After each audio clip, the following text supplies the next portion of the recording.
And now back to Professor Benito Mueller, who will tell about another idea for taxing corporate travel, air travel.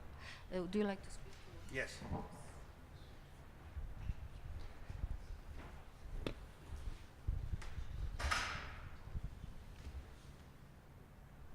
Okay. So, another idea. Corporate air passenger solidarity. Okay, as you can imagine, it is sort of not unrelated to the IAPAL idea. The IAPAL idea was meant to be a mandatory contribution. Unfortunately, it didn't fly, not to want to make it too much of a pun. So what to do? And, well, let me tell you the genesis. Yes, we started with this one. We had this one, as we saw just now. And then I decided, let's do the, bottom up. Everything is bottom up nowadays, so we can do that too. Okay, if we can't do it top down, we do it bottom up. We had a very good paper by Konrad von Ritter and Diane Black-Lane, who you all know, about crowdfunding for climate change in general. That was in 2013. And in 2017, we came up with this idea about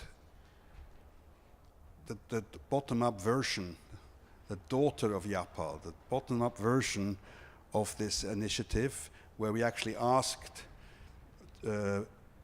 people, stakeholders, voluntarily to do it in any way, as opposed to be forcing them through an international treaty. I'm glad to say that so we developed a sort of a project basically to, first of all, look into whether this idea is actually feasible. Is it at all possible? And to this you need some research. You need to actually go to a few for the stakeholders and ask them, would you at all contemplate this? If it is, then we would go on and design a marketing campaign, because this thing is not going to fly, again, without some serious marketing, and marketing costs. So we are very pleased to I'm very pleased to tell you that the government of Luxembourg actually has given us the money to do that. So we are doing this now. It's starting in January. We're going to have a feasibility assessment. And hopefully that will say, yes, it's possible. And then we go on and design a marketing campaign. And then we have a sort of a positive indication by the government of the Walloon region that they would, if this comes out well, we can do a pilot for a year of actually marketing it.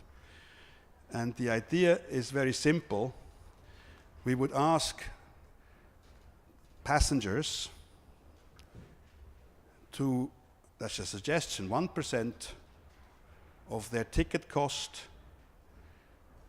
donate via the donate button, the adaptation fund. I don't know how many of you actually know that the adaptation fund has a donate button. It does. So that's why we need marketing. See, the point is it doesn't just happen. Hello. It doesn't just happen.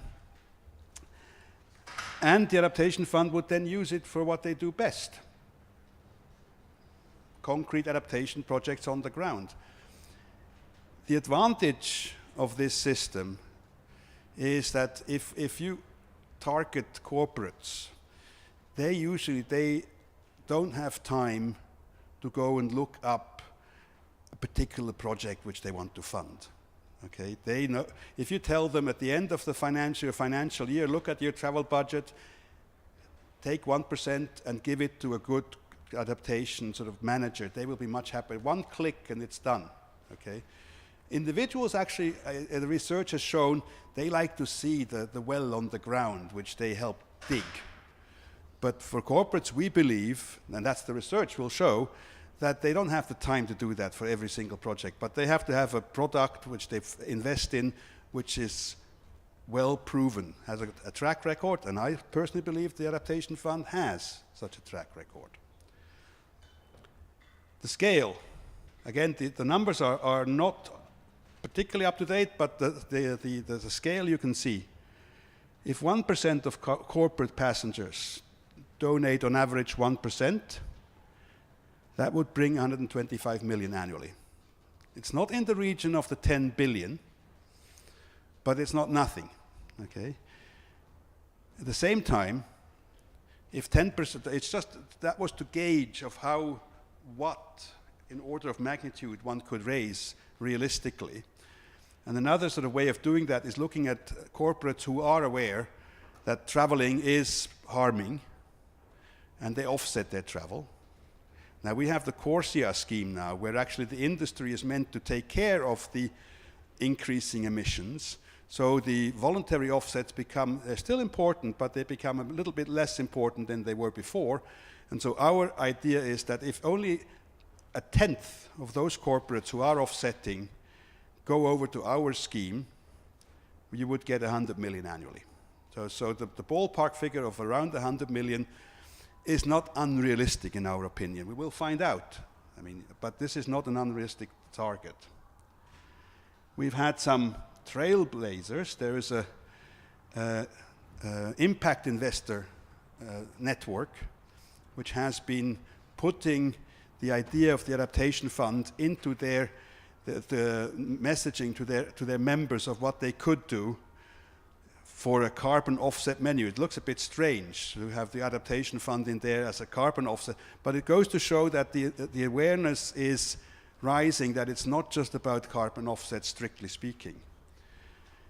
ICLEI, the cities network, they actually did their last big conference in Bonn in June or May it was. They asked explicitly their members to donate 1% of the ticket cost to the adaptation fund. They also have a sort of 4-step menu of how to achieve climate neutrality. And the step 4, importantly, includes, in addition to buying carbon offsets, it includes donation to funds which support integrated, sustainable urban and blah, blah, development.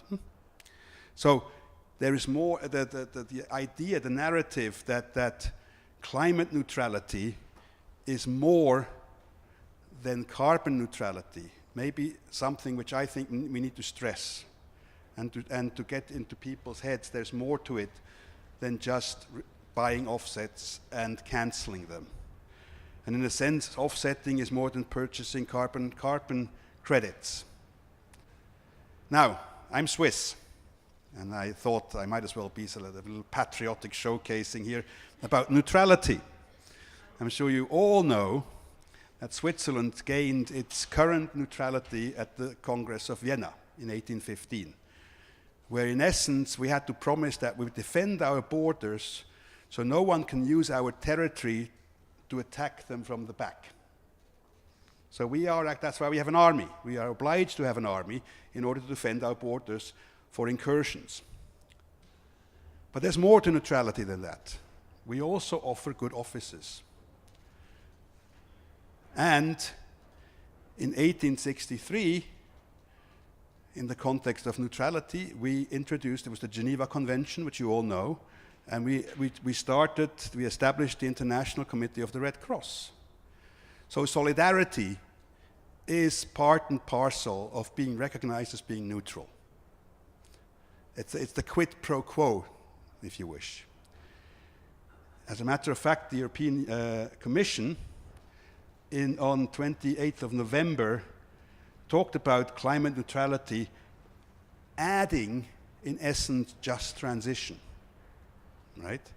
Which is something over and above mitigation. So the narrative about climate neutrality being more than just mitigation, I think, is taking place. And here is the sort of thing which we will try to push when we do our marketing with these stakeholders, that we do have climate neutrality is carbon neutrality, mitigation, plus impact solidarity, adaptation, okay? And in that narrative, we hope that we'll be able to get some of the corporate stakeholders to buy into our scheme of the Corporate Air Passenger Solidarity Program and provide money for the adaptation fund. And just to tell you something what is happening right now here, have you seen the visa stand? I really urge you to go and take, you don't have to use your own credit card. The credit card is there, you just have to take it and tap. And for every 5 taps there are, Visa will pay the adaptation fund $2 or $3, I've forgotten now what exactly it was, but in that region. So, social corporate responsibility, impact solidarity, these sort of things, it may be the time that this is coming along, something which we can use. And with that, I would like to thank you.